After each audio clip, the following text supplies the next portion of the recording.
Assalamualaikum warahmatullahi wabarakatuh. Balik lagi sama saya Sihe Balatana di channel Sihe Ngapa.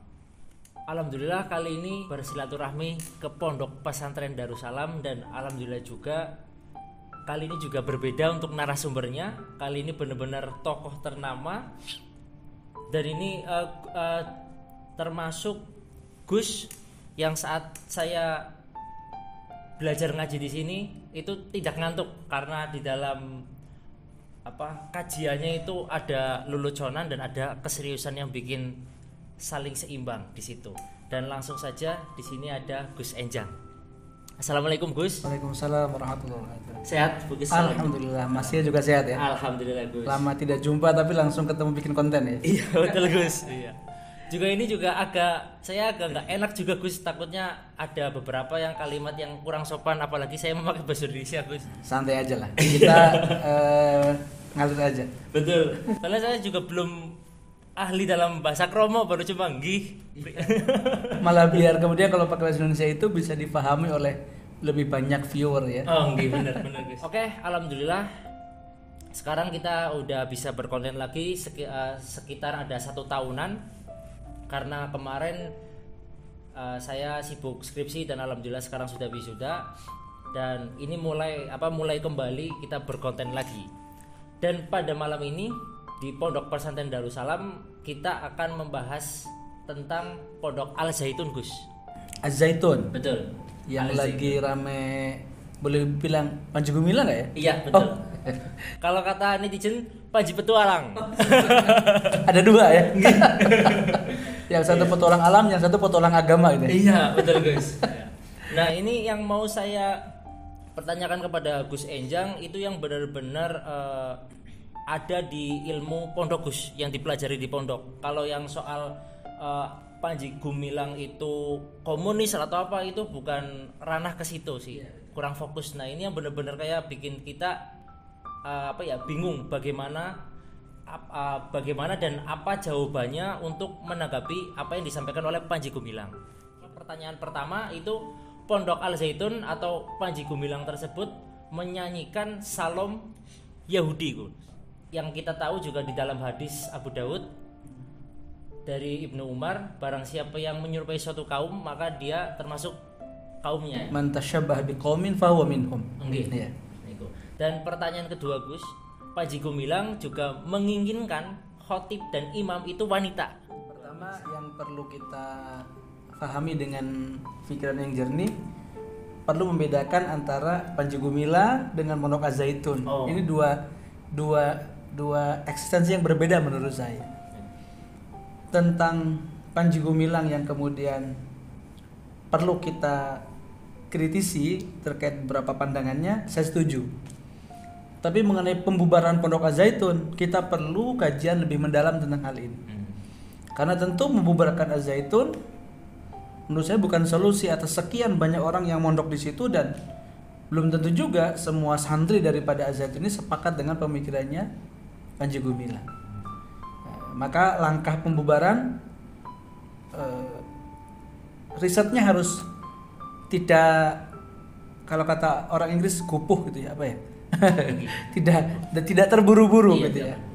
Tapi mengenai tadi yang Salam itu ya, yang kemudian dia malah mengajak sekian banyak jamaahnya di situ untuk menyanyikan bersama. Saya sempat lihat katanya dia melakukan itu karena dia bilang ini kan bisa dilakukan kalau ini. Apapun alasan dia bahwa Salam alaihim ini adalah salam yang dipakai oleh orang-orang Yahudi dalam ibadah mereka. Tadi hadis Abu Daud itu man tasyabbah biqaumin fahuwa minhum, bahwa seseorang yang menyerupai ibadah orang lain, dan ini ibadah mahdhah, maka itu terjadi keserupaan atau menyerupai mereka dalam hal ibadah tadi itu, maka status hukumnya bisa haram.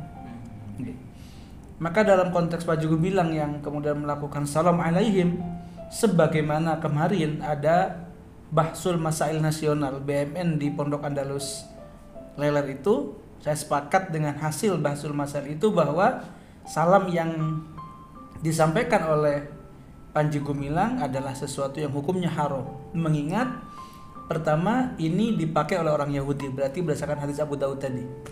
Lalu yang kedua, toleransi di dalam agama itu ada batas-batas di mana wilayah akidah tidak boleh dicampur adukan antara satu agama dengan agama yang lain. Kita dalam bermuamalah dengan orang non-muslim boleh-boleh saja jual beli, kemudian bergaul, diskusi tentang teknologi, pengetahuan, monggo. Tapi dalam hal ibadah kita tidak boleh mencampur adukan antara satu pemahaman, ideologi, syariat dengan agama yang lain. Karenanya kepada masyarakat umum saya harap ya semuanya memahami bahwa ini memang hal yang dalam ranah ibadah sehingga tidak boleh ditiru sebagai salam yang disamakan dengan yang kita miliki assalamualaikum di dalam agama Islam. Terus yang kedua nih Gus, tentang Panji Gumilang tersebut menginginkan khatib dan imam itu wanita, itu gimana Gus?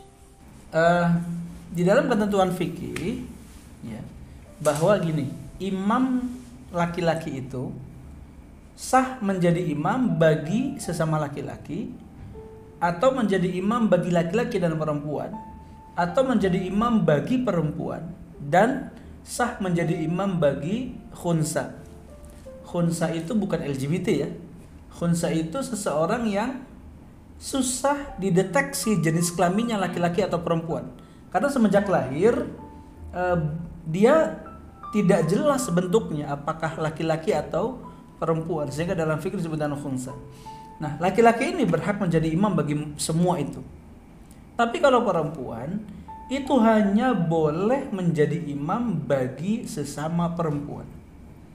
Kalau kemudian dia menjadi imam di salah satu masjid yang atau di salah satu musola pesantren, di situ isinya perempuan semuanya, nggak ada masalah. Tapi apa yang diajarkan Panji Gumilang bahwa khotibnya kemudian akan perempuan, imamnya perempuan bagi laki dan perempuan, maka itu tentu sesuatu yang sesat atau menyimpang. Kenapa? Karena dia menyelisihi jumhur ulama dari dulu sampai mutaakhir yang modern sekalipun, nggak ada yang berpendapat seperti itu, kecuali mereka-mereka yang memang punya sedikit sekali pengetahuan tentang agama atau ahli agama tapi ceroboh di dalam memutuskan istimbat kesimpulan hukum. Saya termasuk yang menganggap Panji Gumilang menyatakan akan menjadikan khotib perempuan atau perempuan menjadi imam bagi laki-laki, ini tentu sesuatu yang jauh dari ketentuan syariat yang benar. Terkait bahwa Panji Gumilang itu mengatakan bahwa dia bermadhab Bung Karno. Itu udah keluar jalur itu. Gimana Gus? Madhab itu kan diambil dari kata zahaba yang artinya pergi atau berpendapat. Juga dalam konteks kalimat itu zahaba itu artinya berpendapat. Berarti madhab ini adalah metode yang dipakai oleh seorang mujtahid dalam istimbat hukum berdasarkan Al-Quran dan hadis. Muncullah produk bernama fikih. Orang-orang yang mengelola faham-faham tadi, pendapat-pendapat tadi disebut sebagai madhab. Misalkan yang kita kenal tentu ada madhab Maliki, Hanafi, Syafi'i, Hambali.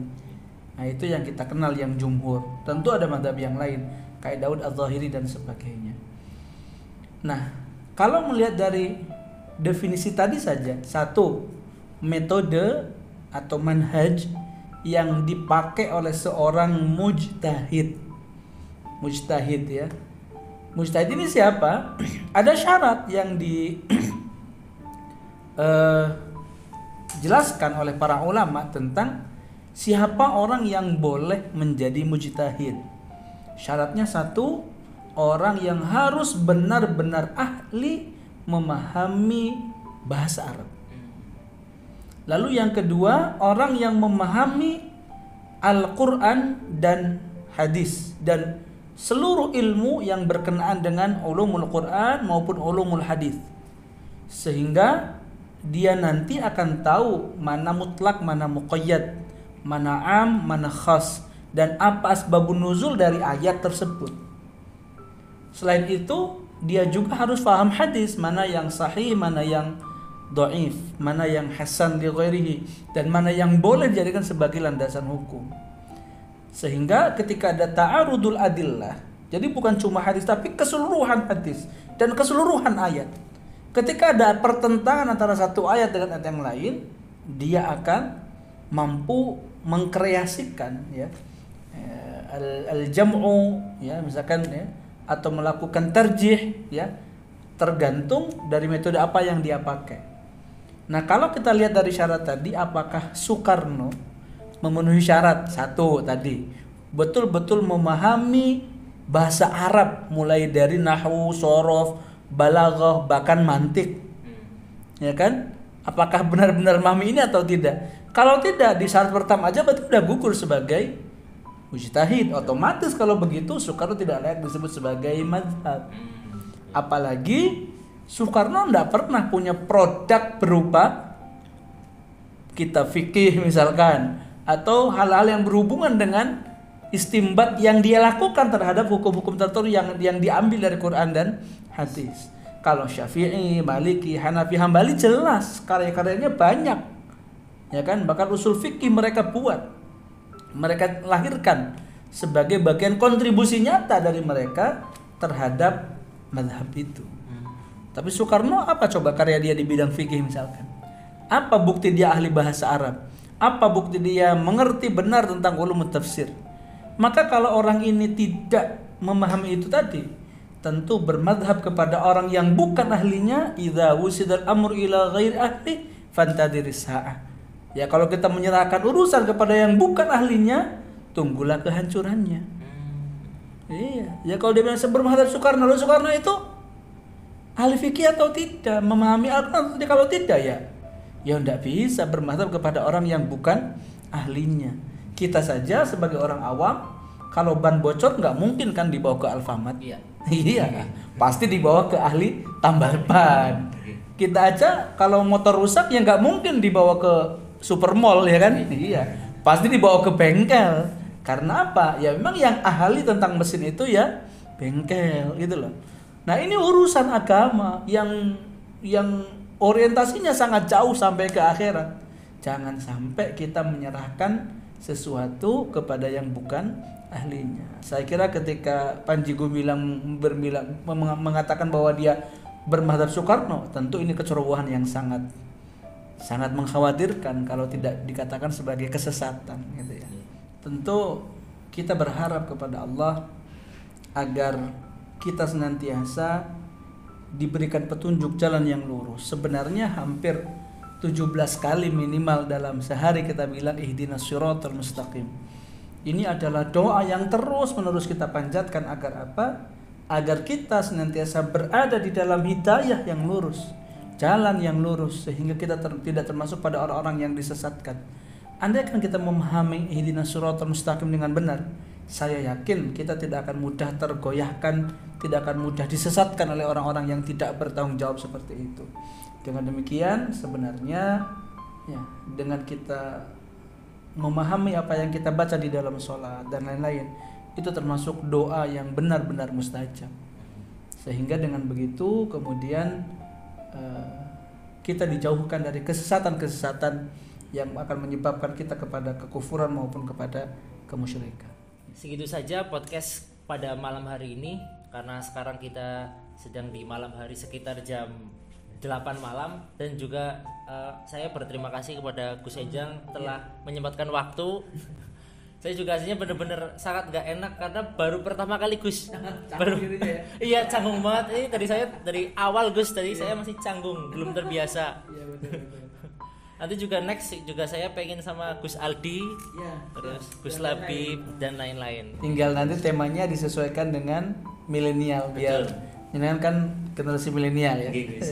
Kapan-kapan juga boleh sama saya tema yang lain ya. Iya, siap. Yang lebih segar gitu ya. Ini kan bahasan berat kalau ini ya. Benar. Sehingga kita harus serius membahasnya karena memang masyarakat butuh arahan dan butuh bimbingan agar tidak sampai pada kesesatan tadi. Iya, betul. Dan juga masyarakat awam juga nggak berani untuk speak up seperti ini Gus, karena masih pikirannya belum sampai, ilmunya juga belum sampai itu banget. Dan terima kasih dari Gus Ejang juga terima kasih. Saya si Hebal Latana bersama Gus Ejang. Assalamualaikum warahmatullahi wabarakatuh.